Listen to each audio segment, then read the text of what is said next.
gather everybody together and make sure you're all ready. This show is guaranteed to pump you up. Show all the speed you can muster because you definitely don't want to be the one that gets left out. It's our goal to bring you all of the drama from this week's Cardinal sports. We won't wait until the final second.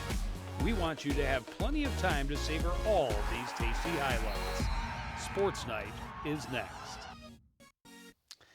Hello, everyone, and welcome to Sports Night. I'm Joe Yund. Obviously, no Howie Shapiro next to me. He's down in Puerto Vallarta enjoying some sand and sun. So we will have to do without him. I hope I don't disappoint too much. Obviously, a little less banter between the highlights that we have for you without Howie here to help. But we'll move through. We have a lot of stuff to talk about for the Cardinals this last week. We start with the boys hockey team. They had a pair of home games last week, both against beatable opponents. On Tuesday, they welcomed the team from Southwest Christian Richfield.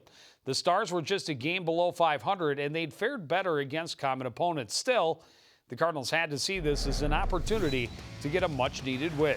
First period, Cardinals on the forecheck. Dominic Espinoza able to stop it up along the boards. He walks in, scores on the backhand. It's the only goal in the first. Coon Rapids up 1-0.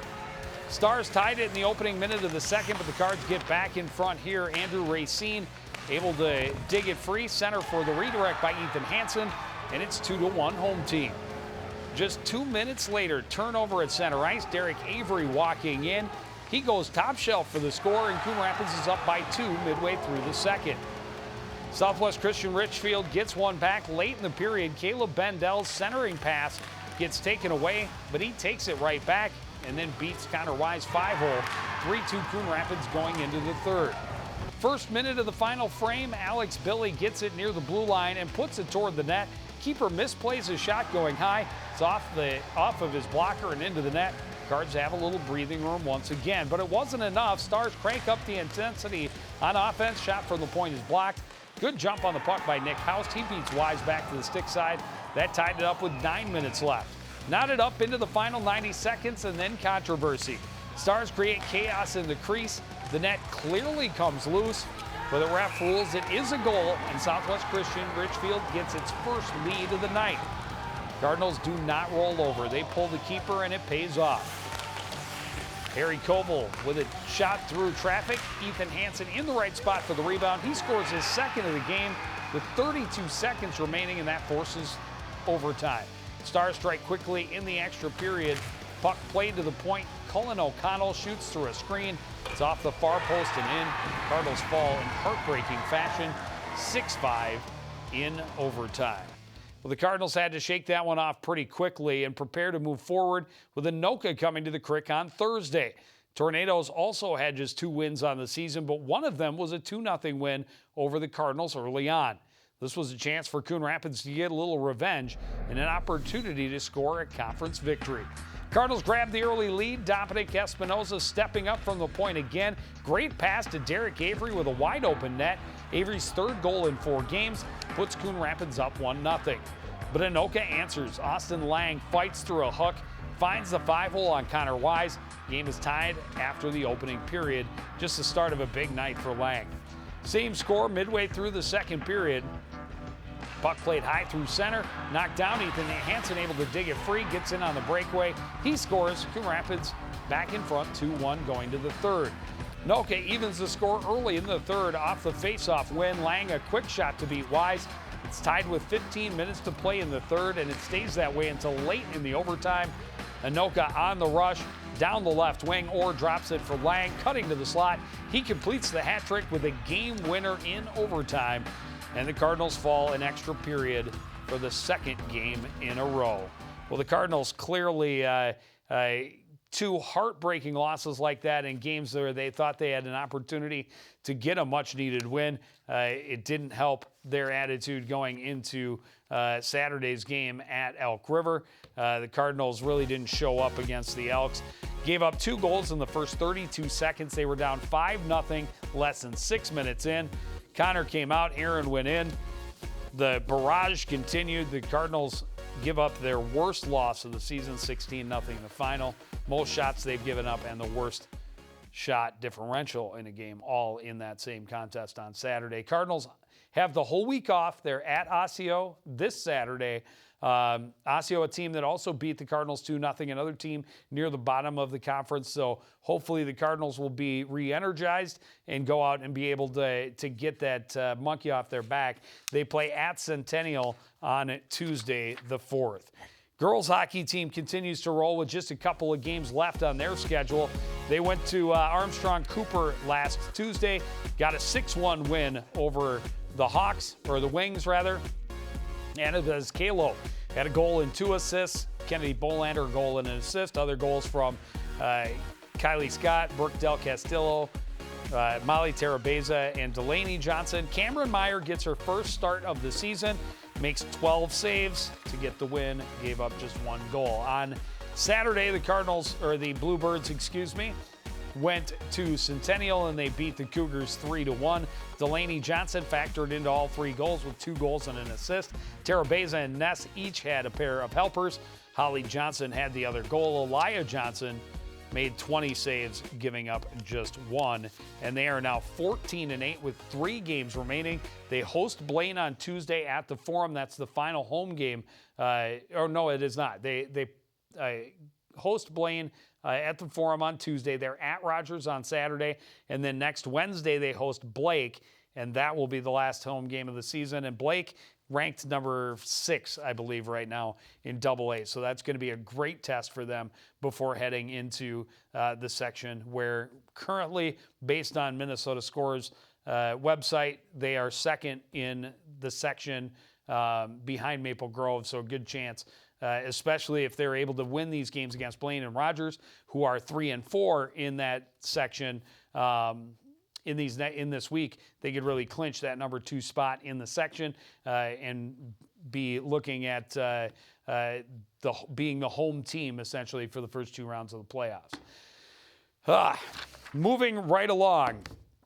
The Cardinals wrestling team clinched the North Division Championship with a win over Centennial on Friday. They will now face West Division champion Totino Grace next Friday before heading into the section tournament. Cardinals had no trouble disposing of the Cougars in their final duel of the regular season. Centennial offered little resistance as Coon Rapids assured themselves of an undefeated division title.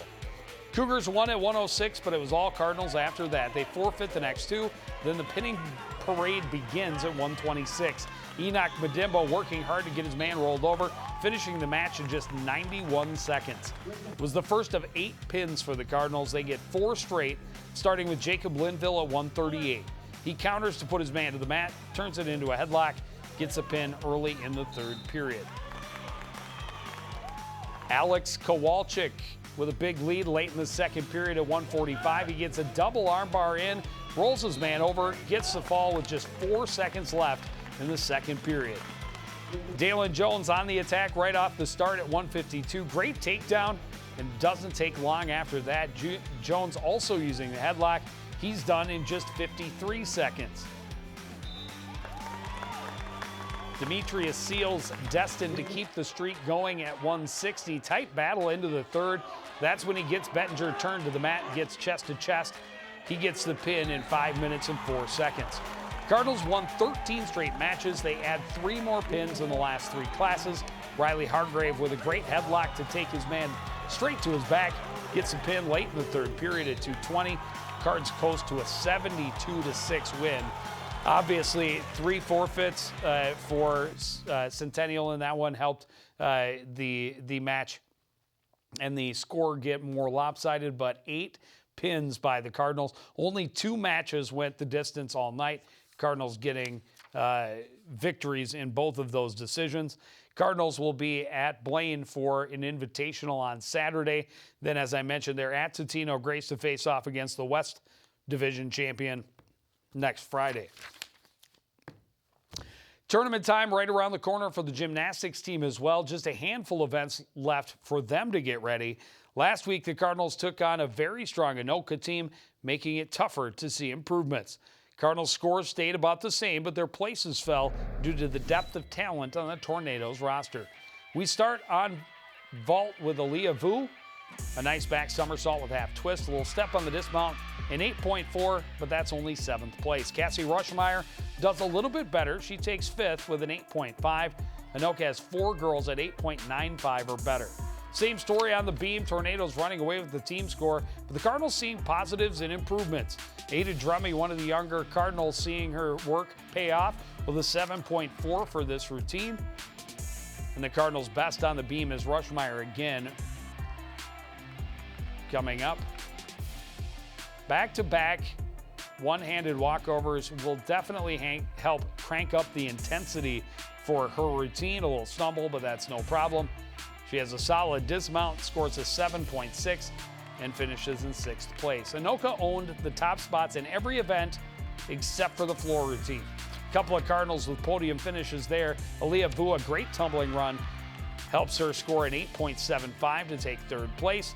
And co-captain Rachel Dieters, not to be outdone, slips past Vu by a 1/10 of a point. Dieters scores an 8.85 to finish 2nd. Cardinals have a 123.6, but Anoka puts up a 142.8. That's the kind of score they dream about. They'd love to be back in the 130s. We saw them get to 130 before the holiday break, but since then has been low to mid 120s. They're hoping a couple more meets, a couple more opportunities to get those scores back where they believe they should be before it's time for sections.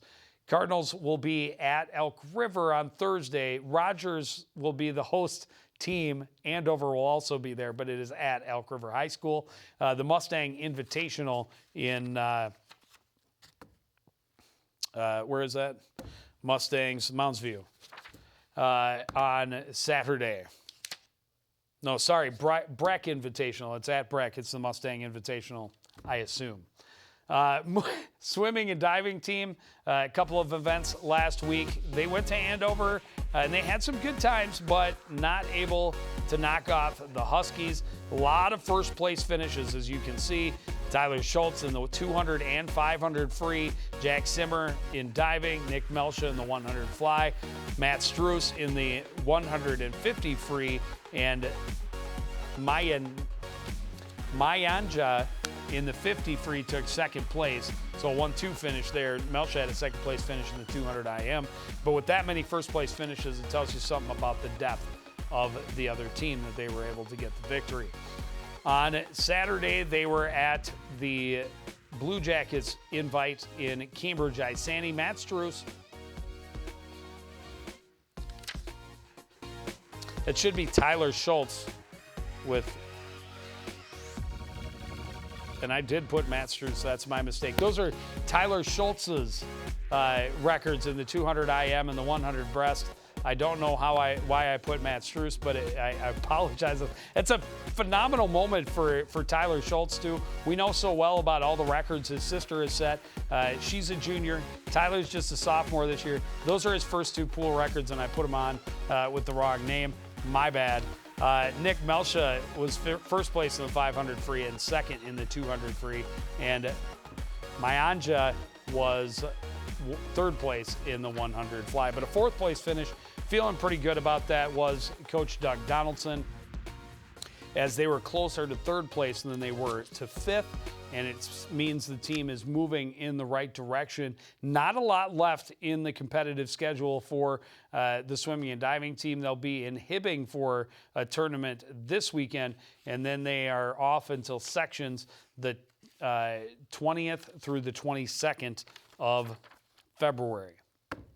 The Nordic ski teams compete in the Northwest Suburban Conference Championships on Wednesday, and they had a great warm-up for the event last week. The conference meet is an all-day event with everybody racing freestyle in the morning and classic pursuit in the afternoon. Last week, they had a Northwest Suburban pursuit with classic on Tuesday and a freestyle pursuit at Elm Creek on Thursday. Boys did incredibly well, especially in the freestyle race.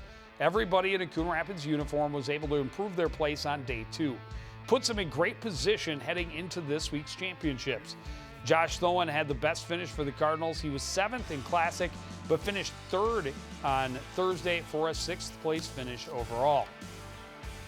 Noah Christensen had the next best combined time. His 9th place finish in the freestyle got him to a tie for 14th place overall in 32.26. Jared Haida not far behind, taking 17th overall after being 20th after day one. Freshman Aaron Casey, the 4th Cardinal with a top 10 time for freestyle.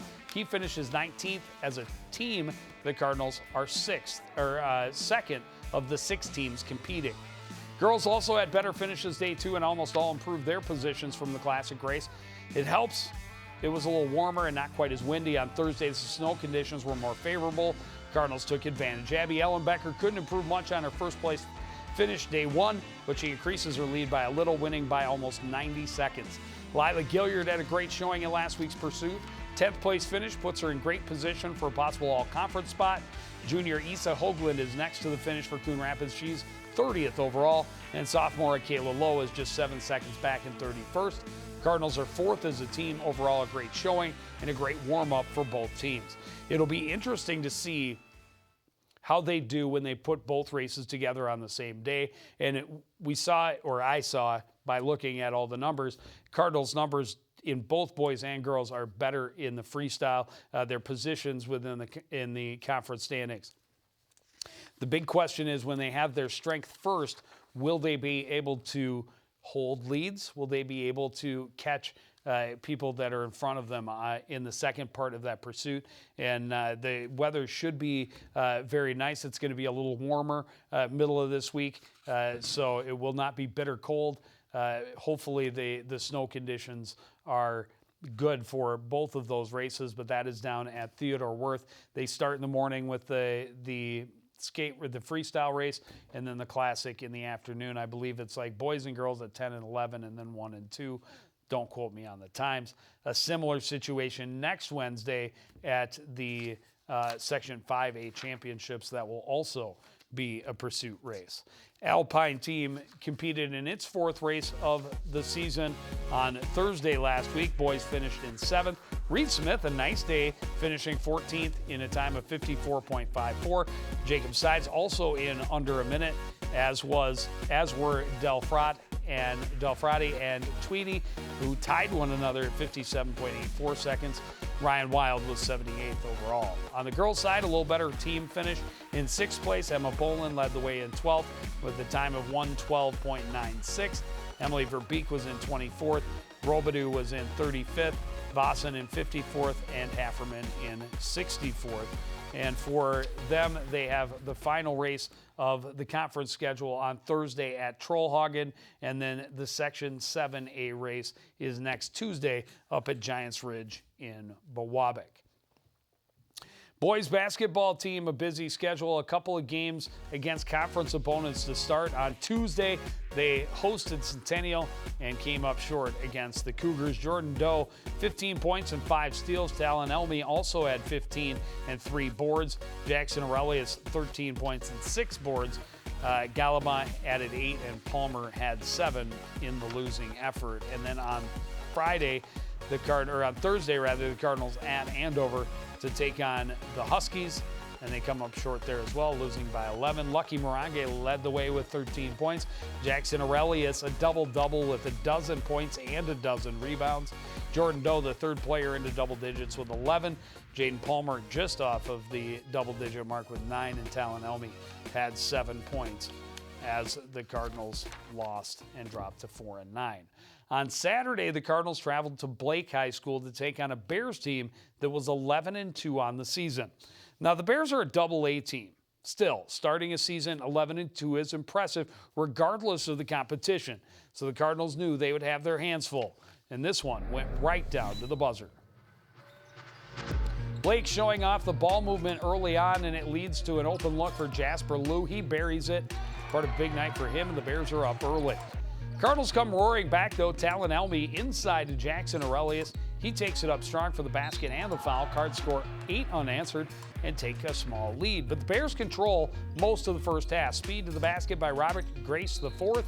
Blake builds its lead to 35-21 at the break. Cardinals down but not out. Jordan Doe running the floor. Looks for some contact. Doesn't get the foul, but he does get the basket. Doe had a big night against the Bears. David Osayame cut off on a baseline drive, kicks it out to Doe alone on the perimeter. He drains a three. That deficit is down to 5. Into the final minute.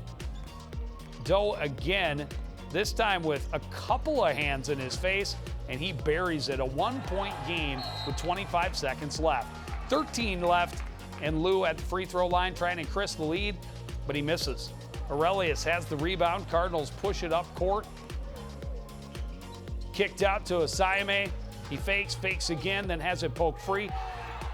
Poked right back to him, but from Aurelius. Aurelius gets it back, puts a little floater in just before the buzzer, and the Cardinals get the dramatic come from behind 61-60 win. And look at the stunned faces of the Bears on their home court.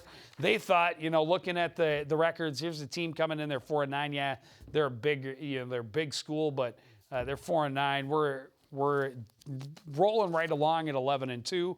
And after the first half, probably feeling really, really good about their chances, up 14.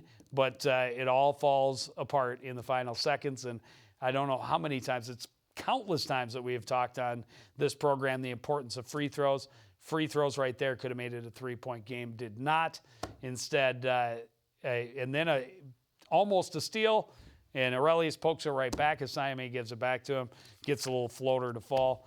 Wish we could have been there for that one. Glad we had a camera there. And the Cardinals just glad to have that victory. And now this week a busy one because the game they missed a week and a half ago against Blaine that was postponed due to weather will be on Wednesday this week. So they're at Totino on Tuesday. Home against Blaine on Wednesday. And then on the road to face Champlain Park on Friday. Girls team had a similar schedule. Started out on the road against Centennial, and that's one they'd rather forget about as well.